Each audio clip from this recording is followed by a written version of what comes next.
মরুভূমির কাজ কত কষ্ট, এখানে সেলুন নাই বিধায় এজন্য টাকলা করে দেওয়া লাগতেছে।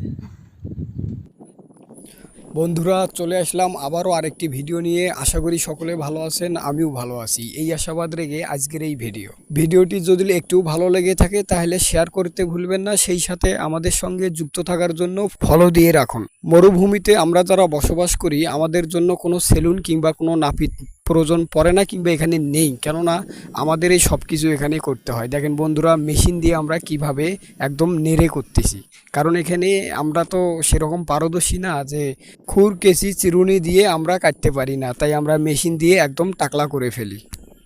দেখুন বন্ধুরা, প্রবাস জীবন কত কষ্টের। আজকের এই ভিডিওটাতে আপনারা বুঝতে পারবেন আমরা কতটা কষ্ট করে এখানে আমাদের জীবনযাপন চালিয়ে যাই। সাজু কিছু বলো।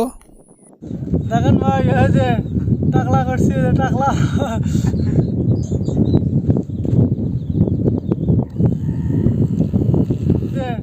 টাকলা করছি, টাকলা। এখানে এমন কিছু নয় যে সেলুন পাওয়া যায় না, কিন্তু এখান থেকে অনেক দূরে যেতে হয়, আর অত দূর গেলে আমাদের জন্য কাজের একেবারেই সমস্যা হয়ে যায়, যার কারণে আমরা নিজে হাতেই এখানে এইভাবেই সব কিছু করি। सुनता था ना तुम्हारा, इधर हवा लगा, इधर हवा लग जाएगा, मुश्किल नहीं। अभी लग जाएगा यार। সে বলছে চুল থাকার কারণে মাথায় আর মুশকিল হবে না, এখন নেড়ে করার পর একেবারেই মাথায় হাওয়া বাতাস সুন্দরভাবে লাগবে।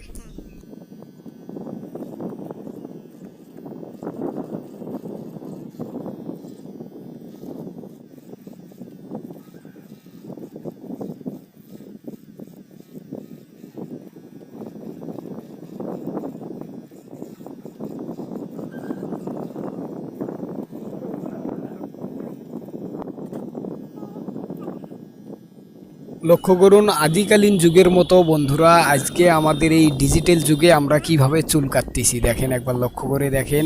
এটা আসলে আপনাদের জন্য এই বিনোদনটুকু, যার কারণে আমরা এই ভিডিওটা করেছি। ভিডিওটি ভালো লাগলে শেয়ার, লাইক, কমেন্ট করবেন, অবশ্যই ফলো করতে ভুলবেন না। আজকের ভিডিও এই পর্যন্তই, আবারও দেখা হবে কোনো এক ভিডিও নিয়ে। এই পর্যন্ত আপনারা ভালো থাকুন, আমি ভালো থাকি, এই আশাবাদ রেখে আজকের এই ভিডিও এখানেই সমাপ্ত দিচ্ছি। খোদা হাফেজ। वो तुम्हारा हिंदू के जैसा लगा, कर दिया। इधर देखो कैसा लग रहा है अभी, अभी कैसा लग